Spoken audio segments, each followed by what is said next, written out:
আর কত খাস্তা হয়েছে বন্ধুরা, শব্দ শুনে বুঝতে পারছো।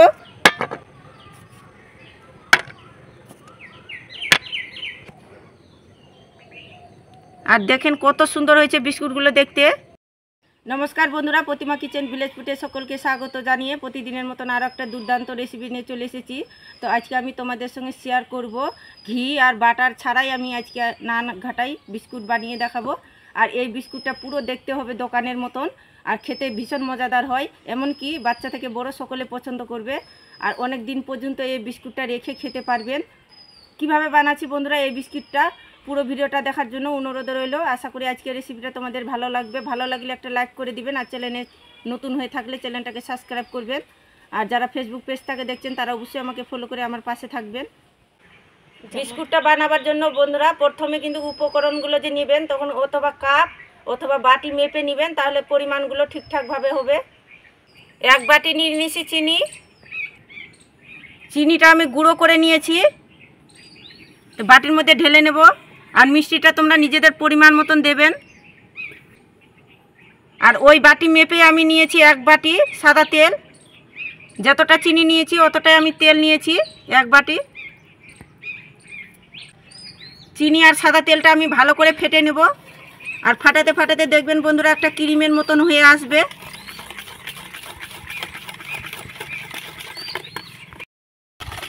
চিনি তেলটা আমি 3 মিনিটের মতন ফেটে নিয়েছি। আর দেখেন বন্ধুরা ফাটাতে ফাটাতে কিন্তু ক্রিমের মতন হয়ে গেছে তেলটা। যখন বিস্কুটটা তৈরি করবেন বন্ধুরা তখন কিন্তু কাপ অথবা বাটি মেপে নেবেন, পরিমাণগুলো ঠিকঠাক হবে। তো বন্ধুরা আমি এখানে ময়দা নিয়েছি 1 কাপ। তোমরা চাইলে কিন্তু আটা দিয়েও বিস্কুটটা তৈরি করে নিতে পারো ময়দার জায়গায়।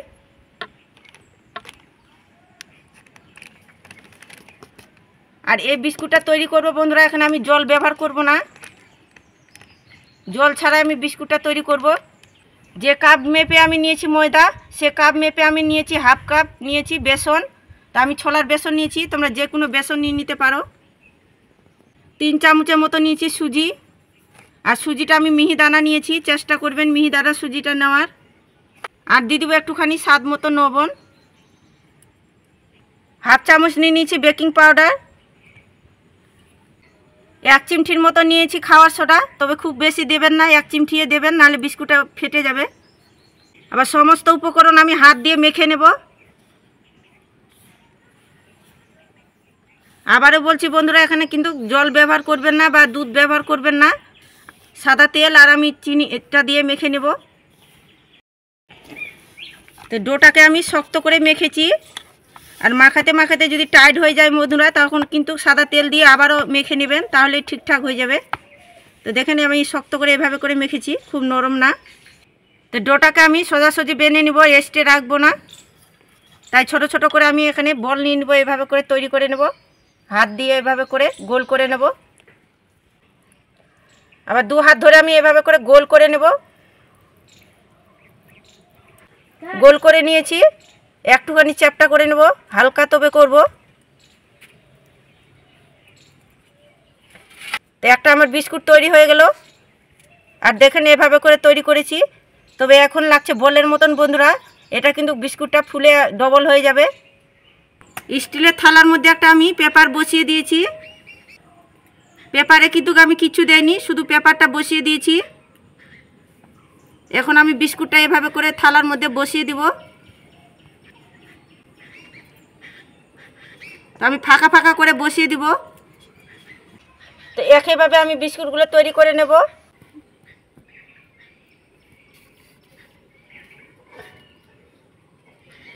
আর বানানো তো খুবই সহজ বন্ধুরা, যে কেউ দেখলে কিন্তু চটজলদি বানিয়ে নিতে পারবে।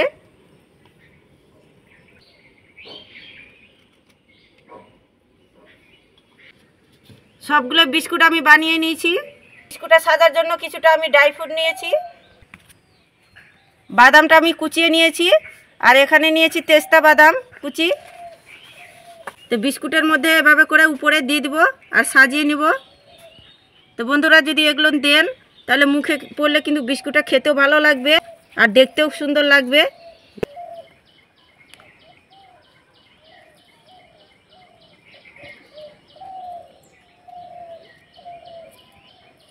একইভাবে সবগুলোতে আমি বিস্কুটগুলোতে বসিয়ে দিব।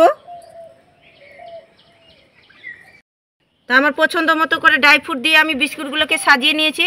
আর তোমাদের পছন্দ মতো করে বিস্কুটগুলোকে সাজিয়ে নিও। আগে থেকে উনুন জ্বলিয়ে কড়াই বসিয়ে দিয়েছি, কড়াইটা হাইটে গরম করে নিয়েছি। আর একটা স্ট্যান্ড বসিয়ে দিয়েছি কড়াইয়ের মধ্যে। এখন আমি থালাটা বসিয়ে দিব।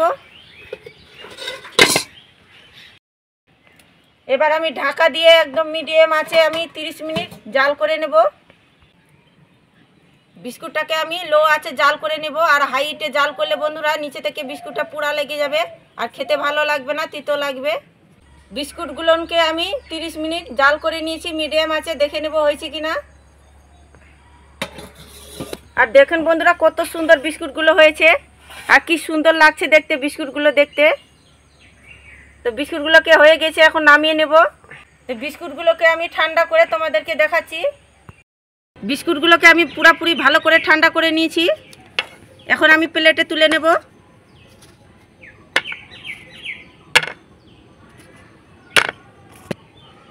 আর কত খাস্তা হয়েছে বন্ধুরা, শব্দ শুনে বুঝতে পারছো।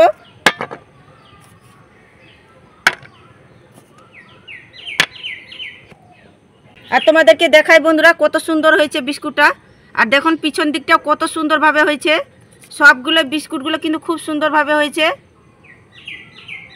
আর একেবারে মুচমুচে খাস্তা হয়েছে বন্ধুরা। আর কতগুলো বিস্কুট হয়ে গেছে তৈরি। আর নানঘাটায় বিস্কুটগুলো কত সুন্দর হয়েছে দেখতে বন্ধুরা। এভাবে করে বাড়িতে বানিয়ে কৌটোতে করে রেখে দিবেন আর যখন খাওয়ার ইচ্ছে করবে তখন কিন্তু খেতে পারবেন, মাস জুড়ে খেতে পারবেন এগুলো বিস্কুটগুলো। তো তোমাদেরকে একটা ভেঙে দেখাই বন্ধুরা বিস্কুটটা কত সুন্দর হয়েছে। আর দেখেন কত সুন্দর হয়েছে বিস্কুটগুলো দেখতে, দারুণ সুন্দর হয়েছে কিন্তু। আর ভিতরটা খুব সুন্দর হয়েছে, একদম খাস্তা হয়েছে মুচমুচে। একদম হাতে দিলে দেখেন বন্ধুরা একদম গুঁড়ো হয়ে যাচ্ছে, দারুণ খাস্তা হয়েছে বিস্কুটগুলো। বিস্কুটটা খেয়ে বলছি বন্ধুরা কেমন হয়েছে। অসাধারণ হয়েছে বন্ধুরা খেতে, দারুণ মুচমুচে আর খাস্তা হয়েছে, এতটা সুস্বাদু হয়েছে কি একবার যদি না খান বন্ধুরা বুঝতেই পারবেন না এটা কতটা স্বাদ। আমার মতন করে রেসিপিটা যদি বানিয়ে খেয়ে দেখেন বন্ধুরা, দোকানে কিন্তু বিস্কুট কিনা ভুলেই যাবেন, এতটা সুস্বাদু হয়েছে খেতে। আর এই বিস্কুটটা মাস জুড়ে খেতে পারবেন। তো বন্ধুরা আমার মতন করে একবার বাড়িতে বানিয়ে খেয়ে দেখবেন। আর খেয়ে কেমন লাগলো অবশ্যই আমাকে কমেন্ট করে বলবেন। আর যদি ভিডিওটা ভালো লেগে থাকে বন্ধুরা তাহলে একটা লাইক করবেন। আর প্লিজ চ্যানেলটাকে সাবস্ক্রাইব করে আমার পাশে থাকবেন। তো ভিডিওটা এই পর্যন্ত বন্ধুরা, দেখা হবে নতুন কোনো ভিডিও নিয়ে। ভালো থাকবেন, সুস্থ থাকবেন। আর পুরো ভিডিওটা দেখার জন্য অনেক অনেক ধন্যবাদ।